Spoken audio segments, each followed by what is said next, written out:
Episode 6, Alexander the Great podcast. Thanks everyone who's written a review. I've got 3 new reviews I will be reading at the end of this podcast. Please write a review and I will send you a gift. I was listening to the last episode and it sounds like I'm going to send you something I'm going to show you how happy I am. No, nothing, it's going to be nothing coming out of me, if you know what I mean. It's going to be something regarding Alexander the Great. So yes, write a review and I will send you a gift all the way from Greece. That's about it. Yeah, I'm on PayPal as well if you want to donate a little bit. That would be very good. And also Patreon. And check me out. I'm on YouTube as well. YouTube, I need to sort out YouTube. I'm a bit hard to find. Megas Alexandros podcast. I don't know how you'd say that in English. That's about it. Let's get to the episode. Thank you very much. See ya. Last time we talked about the siege of Amphipolis by our boy Phillip, Alexander's dad. While besieging Methone, he lost his eye. He then destroyed the city to such an extent that, according to Justin, you could hardly tell there was once a city there. However, he was kind to the city's civilians. He even let them pick out their favorite outfit before they were told to fuck off. Today we're going to start off the episode by talking about Delphi, or Delphi, you might know it as. It's Delphi in Greek. Delphi is a location of ancient Greece's most important oracle. Now, the oracle, the ancient Greeks would go to an oracle and ask things like what's going to happen with this war, what's going to happen with this, and they would tell them the future. Apparently, they could see in the future. The oracle was in the Delphi oracle was in honor of the god Apollo. Apollo is the god of music, sunlight, arts, healing, archery, knowledge, herds and flocks, oracles of course, and protector of the young. Also, he's known as one of the few deities who shaves his face. Most other gods like a nice bushy beard. Now, a bit of a background story about the oracle. There was once a serpent called Delphini, or Delphini in Greek. According to the hymn of Apollo, or plainly said religious songs dedicated to Apollo, Delphini, that bitch, was a man and sheep eating monster. In fact, she was seen as a bloody plague. She was more of a dragon than a serpent. In Greek, she's called a drakena. We still have a fish called that today, Draken. It's a scary name, scary fish as well. Apollo was looking, I need to stop saying fucking hell. Apollo was out looking for his people, so he decided to slay the dragon, and since then they called the place Delphi. The actual temple had a sign that the people who entered it would read, Gnothi Safton. In Greek, in English, it means know thyself. Jordan Peterson is using it as one of his Facebook campaigns. I fucking love that, man. But yes, know thyself. Yeah, that's where it comes from. It comes from Delphi. Theodoros, the Theodoros I've been using as one of my main sources for Philip and Alexander, Theodoros of Sicily, as he is mostly known, has a story about how the Oracle of Delphi came to be. A shepherd could tell there was something wrong with his goats every time they would eat from a specific place. So every time they would eat from a specific place, they would start behaving in a weird sort of way. So he goes there and sees there's a gap between the rocks with fumes coming out of this gap. He takes a big drag from the fumes and he starts acting and talking crazy, saying and seeing things and everything. So he goes back to his village and tells everyone, yo, you gotta try this shit out. I'm telling you, it's the shit. So they all go along, with a don't knock it until you tried it kind of mentality. The whole village went fucking insane. Theodoros says that there were people who were jumping off the mountains if they were inhaling too much. He uses a nice term, theolipti, in Greek, in the ancient Greek, which means he who has received God. They end up banning this magical place due to its divine nature. In the beginning, the priest of Apollo decide to have a young virgin, typically she was also the hottest of the village, who would talk, in brackets, in what you call them, who would talk to the god Apollo, air quotes. She was getting high as fuck, basically, and blabbering out anything that came in mind. This lady was called Pythia. Pythia would drink water from the Castalia spring, then she would chew on laurel leaves, and then she would sit on a tripod right above the gap that the fumes would come out of. A priest would go over, ask her the question that he wanted answers for, and she would reply in a kind of wasted fashion, wooden disc, wall, habada, jabada, whatever. Pythia has said you must build wooden walls that shall save your city. And this was actually the case when the Athenians decided to consult the oracle before they were about to battle the Persians. Themistocles suggested this means we must invest in the navy and build well-fortified ships. The others said, no, you crazy animal, it obviously means we must literally build a giant wooden wall and hide behind it. Spoiler alert, Themistocles was right. What I'm trying to underline here is that it's mostly in the hands of the priest how they interpret Pythia's message. So she could be saying, get some fucking wood for the fire, I'm freezing over here. But the priest would completely misunderstand her message. Also, usually the priest would give Pythia's message in a way that they would have the least amount of responsibility if shit hits the fan. You can imagine their response if Themistocles' plan didn't go well. We never told you to make a bunch of ships. How is this our fault?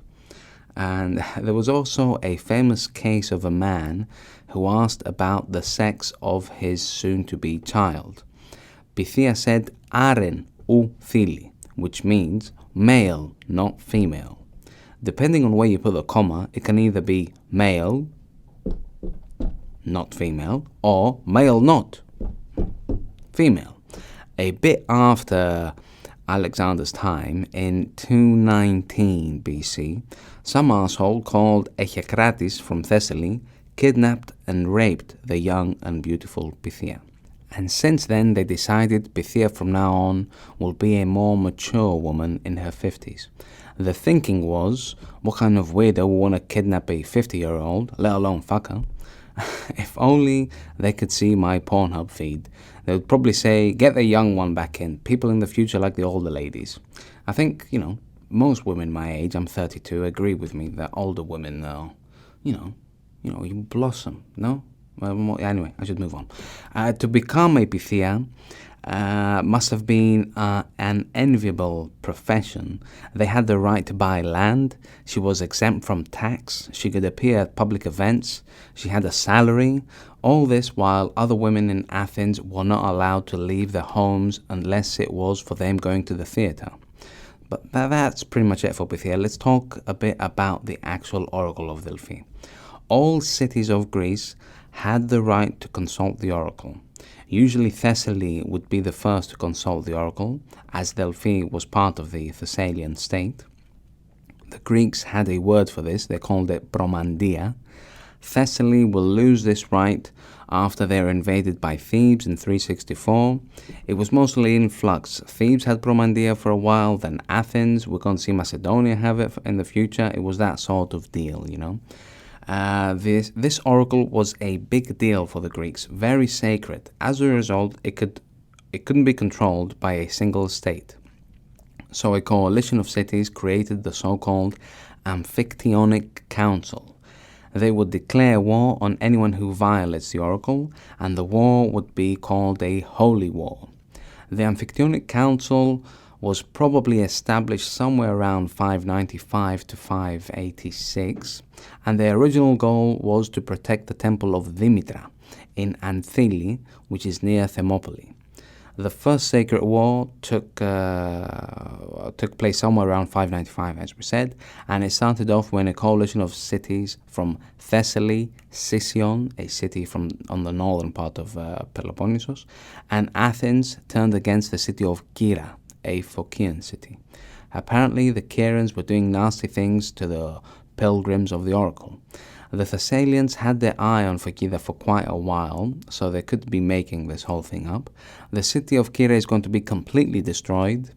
The Thessalians remained in the area for about 20 years until the Boeotians kicked them out. Boeotia is a region of Greece, and its largest city is Thebes. So Boeotia, we mean, everything all together, but Thebes pretty much. The Second Sacred War was instigated by the Spartans in 448. They didn't like the control the Athenians and the Phocians had of the oracle. They claimed it should be independent and gave it to the Amphictyonic Council. Here, Council, you control who sees the oracle and all that jazz. This doesn't last long, as the great Pericles campaigns against the Spartans a few years later, we don't exactly know when, and hands it over to the Phocians. And that brings us to the Third Sacred War. This time there's a new player in town, Phillip and the state of Macedon. It all started when a meeting of the Amphictyonic Council, the Thebans, say, hey, let's talk about the fact that both the Phocians and the Spartans have yet to pay back their fines. It's been a while. Shouldn't the fines be paid off by now?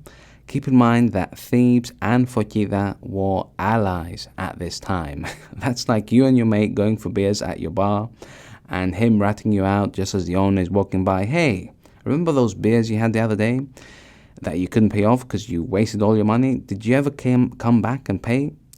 Definitely a cunt move. The Phocians' fine is kind of funny.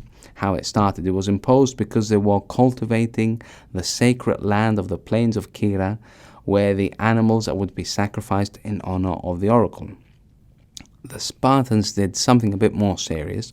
They took over Cadmea, which was the Acropolis of Thebes.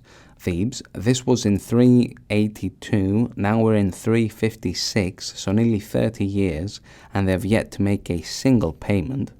The Amphictyonic Council decides that both fines will be double. Boom! That sucks for Phocus, for Phocida and Sparta. Phocus, Phocida. I don't know, how would you translate it? This translating thing should be easier for me. I should just stick with the Greek names, right? No, we'll see. Anyway, Philomelos from Phocida not only convinces his people to not pay back the increase of the fine, but he also suggests that they should occupy Delphi as a sign of protest.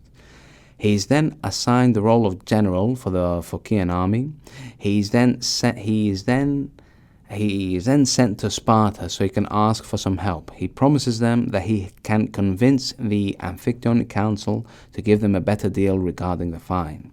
One of the kings of Sparta, as Sparta had a dual kingship, Archidamos, gives Philomelos 15 talents under the table. Make sure this stays between us. Philomelos was very happy to accept. He hires some mercenaries and he occupies Delphi. The Locrians are like, fuck this guy, so they decide to invade the oracle.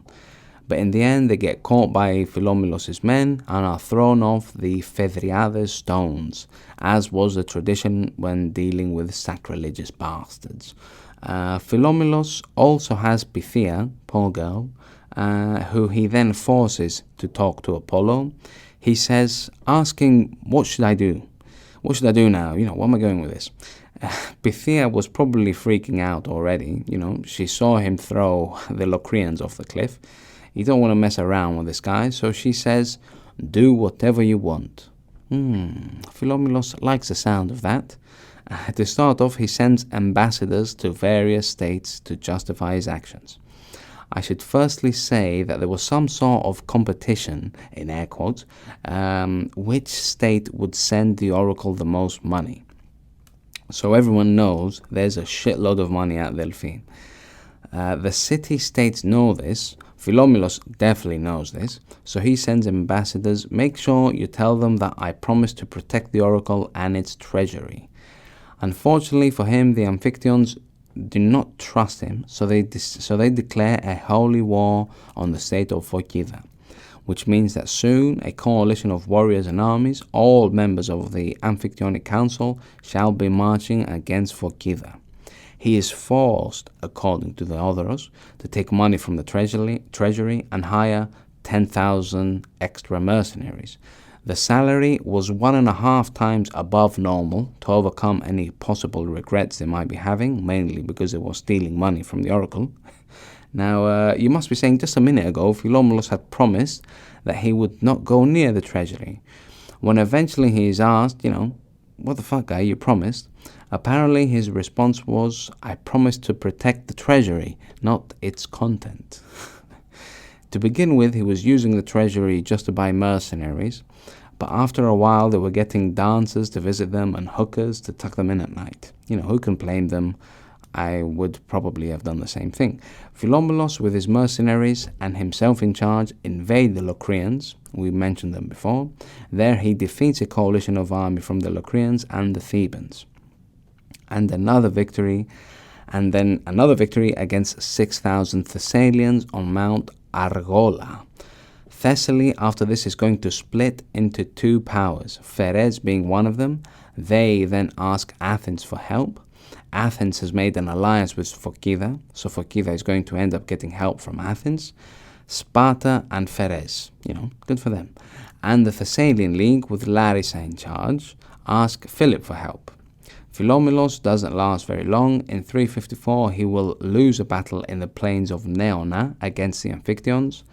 They had an army of 13,000 men under Pamenis, the same Pamenis that took care in air quotes of Philip when he was kept hostage in Thebes. Those who didn't die in battle were forced to jump off Mount Parnassos. Philommelos either lived long enough to say that epic line, I promise to protect the treasure, not its content, or he jumped off the mountain, killing himself in the process. Thebes is like, yeah, I'm glad that's over. So they sent Pamenis along with 5,000 soldiers to Asia Minor to serve under Artavazos against the Persian king. I suspect they got paid. I doubt they went there just for the hot weather. There's also another story that Philip drove Pamenis to Avdira in Thrace. He helped him come to an agreement with Chersophleptis. Help out my friend. He doesn't really know the place that well. He will want to come back soon. And we, of course, would be happy to pay you. I wouldn't be surprised if Pamenis and Philip had a little thing to remember the good old days. Can you imagine? Oh, Philip, where were you? Philip then, on the road returning to Pella, occupies two cities, Avdira and Maronia. What a fucking legend. We're here. What am I supposed to do? Just walk past a poorly structured city and leave them alone? No, I want to take everything they got. Those two cities had an alliance with Athens, and as luck would have it, there were 20 Athenian triremes in the harbour. Philip says, okay, I need 4 boats packed with our strongest rowers. So they get their boats ready and he orders them to go into the open. The Athenians then chase them, thinking Philip is one of those boats, get him. But the Athenians, while the Athenians were far enough, the rest of Philip's navy just waltz past the Athenian harbour. And they make it to Imathia, where the Macedonians have a harbour of their own. All the ships made it back safely, including the 4 that created the distraction. Imagine being one of the Athenians on the harbour. You just watch Philip go past slowly. The Thebans definitely fucked up by allowing Pamenis to just leave. The Phocians have not given up, even though Philommelos is dead. They proclaim Onomarchos as their general and his brother Phylos second in command. Onomarchos gets into it quickly and takes more money from the treasury and hires more mercenaries. He even goes as far to mint his own coin. Theodoros says that he uses his own coins for bribing. First on the list to be bribed are the Thessalian leaders.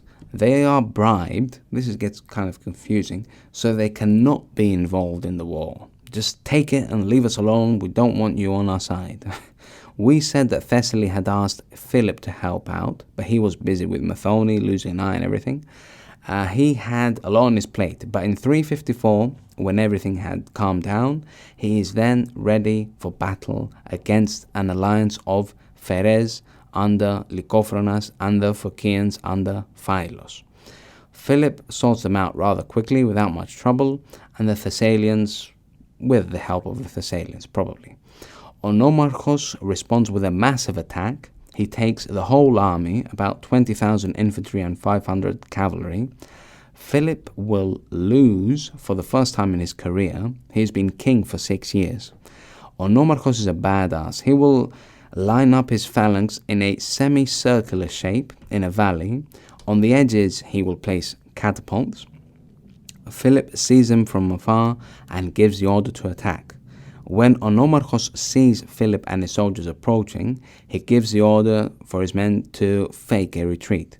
So he pretends to run away. Yeah, you got me, Philip. And when the Macedonians are close enough, the catapults take action and start dropping bombs. Not literal bombs, probably rocks and that kind of thing. The Macedonians have no other option but to retreat. While they're retreating, Onomarchos orders his phalanxes to attack. Philip will end up losing quite a few men. The remaining men start a mild rebellion against him, but he softens them up by saying, "I am receding like a ram to strike harder." We know there were 2 battles, with Philip losing both of them. We don't have specific information about each battle. Some are saying that Philip wasn't around during the first battle, and that would explain why they lost. And then during the second battle, his men were already in bad shape emotionally, physically. It must mess you up losing a battle. Probably feel worthless afterwards. The Phocians, on the other hand, having just beaten the until then unbeatable Macedonians, must be feeling invincible. Yeah, bring it, bitches! Philip goes home. He needs to sort his shit out, obviously. His enemies on the eastern and northern borders are still enemies. The Illyrians would love to invade Macedonia along with the Paeonians, but also the king of Thrace, Chersophleptis, this clever little cunt, although he showed Philip that, yeah, we can get along, as his actions showed us by allowing Parmenis to cross the land and reach Asia Minor, this guy has now changed his mind about Philip. He thinks the defeat is going to have a lasting effect on Philip and his men. Tune in next time to find out. Is Chersophleptis right? Will this defeat, mess up Philip's psychology and everything? Probably not. Time to read the reviews. Thank you so much, everyone who wrote a review. I've got 3 new reviews this episode. Let's start with the first one. Dave TH. I presume it's Dave TH. It's not Davith, unless you're from Wales. Dave TH 1218 from United States of America. Alexander, the way the locals knew him. Okay, for starters, my fascination with Alexander the Great dates back to early 1980s, when I was lucky enough to have a world history professor who shares her passion for Alexander with the class. I made my first trip to Greece in the summer of 1983, and I've been searching for Alex ever since. When I ran across this podcast, I was simply searching for some new material on Alexander. But when I saw his awesome artwork depicting Alexander listening to an iPod, I was sold. Well done. Thank you. But it's not just pretty pictures. Michalis is also a great storyteller, and I really appreciate the fresh angle on the Macedonian army, told by a Greek military veteran. Alright, let's stop for a little bit. First of all, I just did my national service. I mean, to end respect to all military veterans. I don't know if I can claim that. Everyone in Greece has done it. I haven't done anything crazy. It's also interesting to me that so much of Alexander's spirit is alive and well in today's modern Greek army. Wow. I also like the spicy, I'd call it realistic language he sometimes imparts on in the characters in these mythical personalities.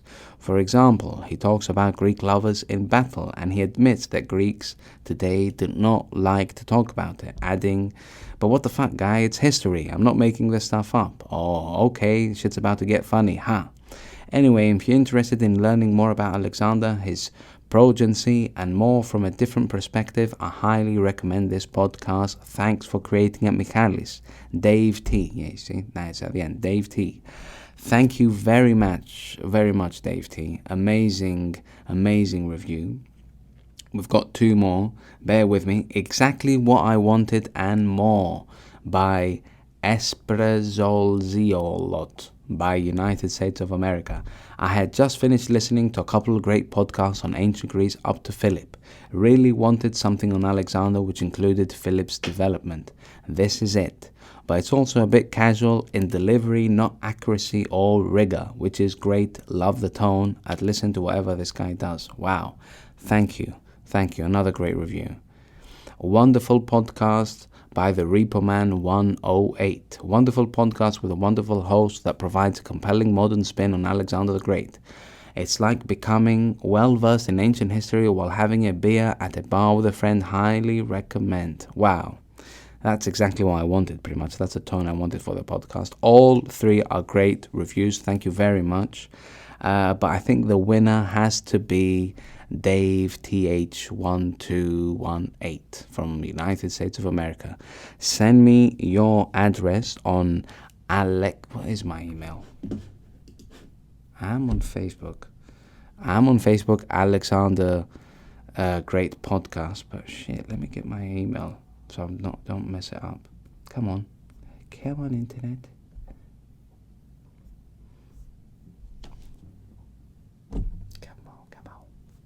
Λοιπόν, Alexandros, alexandros.cast@gmail.com. Send me your review. Dave, thank you very much for everything. I mean, that's a great review. And speak to you next time, guys. See ya. Bye-bye.